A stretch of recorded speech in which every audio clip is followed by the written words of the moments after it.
मुंशी की कहानी। जुगनीपुर गांव में एक सेठ रहा करता था। उसकी एक मिठाई की दुकान थी। उसकी दुकान के सामने एक सर्वेश नाम का एक जलेबी वाला भी रहा करता था।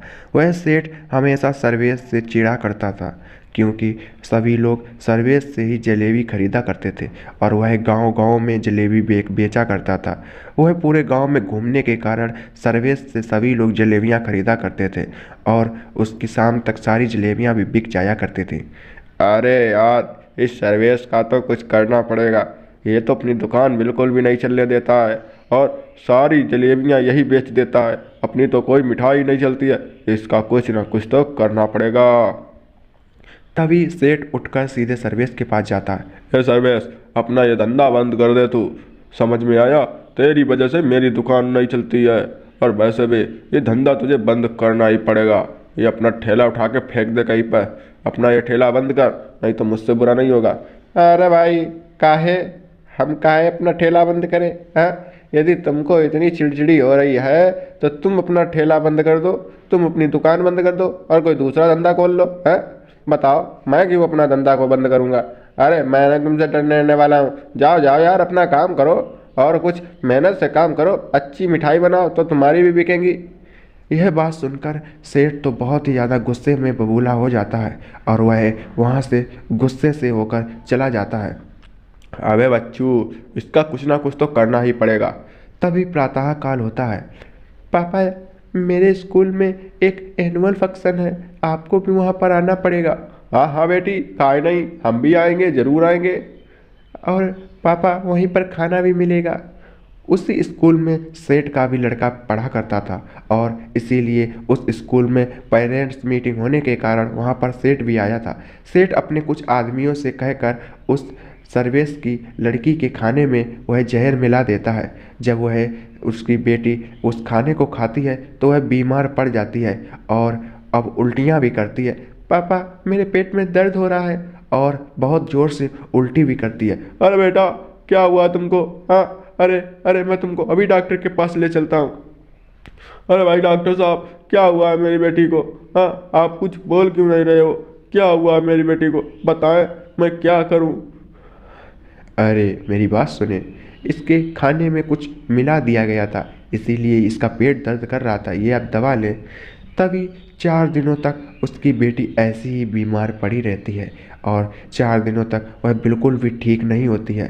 तभी सर्वेश अपनी जलेबियाँ बनाकर इधर उधर से बेच ही रहा था। जलेबी लो भाई, जलेबी, जलेबी लो जलेबी। उसी गांव में एक पागल रहा करता था। तभी वह सर्वेश से टकराता है और अरे भाई, क्या हुआ है? देख के चलो। तभी वह जलेबी उठा लेता है। अरे भाई, तुमको जलेबी खाना है तो खा लो। अरे अले, नहीं नहीं, मैं जलेबी नहीं खाऊंगा, इसमें कुछ मिला होगा। अरे नहीं नहीं, इसमें कुछ नहीं मिला, ये शुद्ध जलेबी है और मैं कुछ भी मिलावट नहीं करता। अरे अरे, नहीं नहीं नहीं नहीं, मैं कैसे मानूं? वो है सेठ, मोटा सेठ है ना, उसने उसने तुम्हारी जलेबियों में कुछ मिलाया था। तभी वहाँ पर उसकी बेटी आ जाती है। अरे कि तुम्हारी जलेबियों में कुछ उसने मिलाया था और तुम्हारी बेटी के खाने में भी उसने कुछ मिलाया था। कि तभी सर्वेश सारी बात जान जाता है कि उसने कुछ जरूर ना कुछ मिलाया होगा। जब यह बात सर्वेश को पूरी पता चलती है तो वह गुस्से से सेठ के घर जाता है। अरे ओ लाला सेठ, अरे सेठ, बाहर आ, बाहर आ। तभी वहाँ से सेठ बाहर आता है।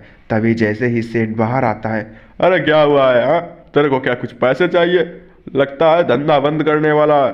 चल, ये ले थोड़े पैसे और पकड़, दूसरा धंधा खोलना। तभी सर्वेश गुस्से में आकर सेठ के एक तमाचा लगा देता है और तभी उनके बीच में लड़ाई होने लगती है। लड़ाई के बीच सेठ सर्वेश के पेट में चाकू से घोंप देता है और सर्वेश की वहीं पर जान निकल जाती है। सेठ का गांव में दबदबा होने के कारण सेठ के खिलाफ कोई भी गवाही नहीं देता है और सभी अपना मुंह बंद कर लेते हैं और सर्वेश की मृत्यु हो जाती है। उसकी बेटी झुमरी भी अब क्या करे। ए पिताजी, पिताजी उठिए ना, पिताजी, पिताजी आँखी खोलिए, पिताजी मेरी बात सुनिए। अब उसकी बेटी तो अनाथ हो चुकी थी। झुमरी अब क्या करेगी? अब वह बहुत ही ज़्यादा रो रही थी। वह अपने बीते हुए दिनों को याद कर रही थी कि किस तरह उसके पिताजी मेले में उसे हर चीज़ खिलाया करते थे और हर चीज़ घुमाया भी करते थे। यह सब सोचते सोचते सोच ही रही थी। तभी थोड़े दिन बीतने के बाद झुमरी अब बड़ी हो जाती है। तभी एक दिन झुमरी जब वह बड़ी हो गई थी तो वह पानी भरने के लिए जाती है।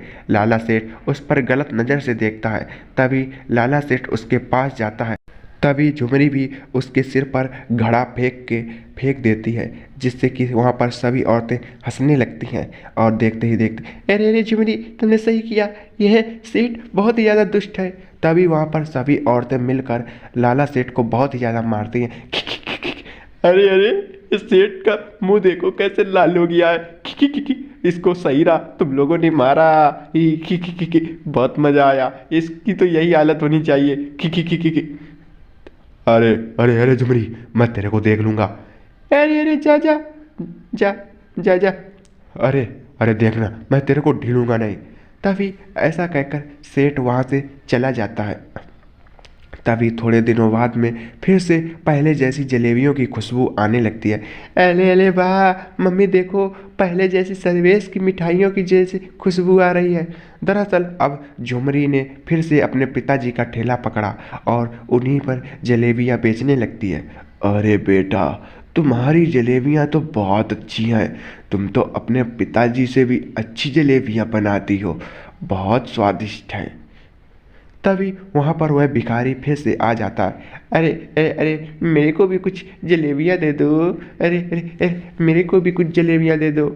तभी सभी लोग वहाँ पर जलेबियाँ खाने लगते हैं। यह सब देखकर लाला सेठ बहुत ज़्यादा गुस्से से देखता है। जैसे ही लाला सेठ देखता है तो भिखारी उसी के ऊपर जलेबी फेंक देता है। यह सब देखकर लाला सेठ अब तो गुस्से से आग बबूला हो रहा था। अब उसे बहुत ही ज़्यादा गुस्सा भी आ रहा था। ये ले जलेबी खा ले। तभी ऐसा सुनते ही लाला सेठ वहाँ से चला जाता है। दरअसल अब झुमरी जलेबी का ठेला चलाने लगती है। अरे यार, इस झुमरी का तो कुछ करना पड़ेगा, नहीं तो ये ऐसे मेरा पूरा धंधा बंद कर देगी। जाओ तुम उस झुमरी को उठा कर लाओ। तभी वह दो हट्टे कट्टे पहलवान झुमरी को उठाने के लिए जाते। आज तो इसका काम तमाम ही कर दूंगा, उसके बाप की तरह इसको भी ऊपर पहुंचा दूंगा। ही। तभी ऐसा सोच रहा ही था, तभी वहाँ पर दोनों उसके पहलवान पिटते हुए वापस आ जाते हैं। अरे अरे, ये किसने की है तुम्हारी ये हालत? हाँ, किसने की है? अरे अरे साहब जी, वो झुमरी ने ही हम लोगों को पीटा, बहुत जोर से मारा है। आए, अब हमसे नहीं उठेगा।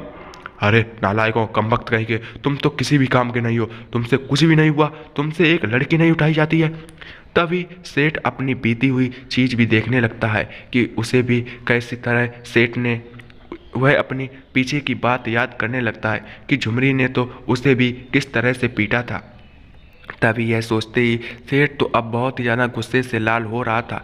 क्या सेठ झुमरी का ढाबा बंद करवा पाएगा? आगे की कहानी देखने के लिए सब्सक्राइब करें और देखते रहें मुंशी की कहानी।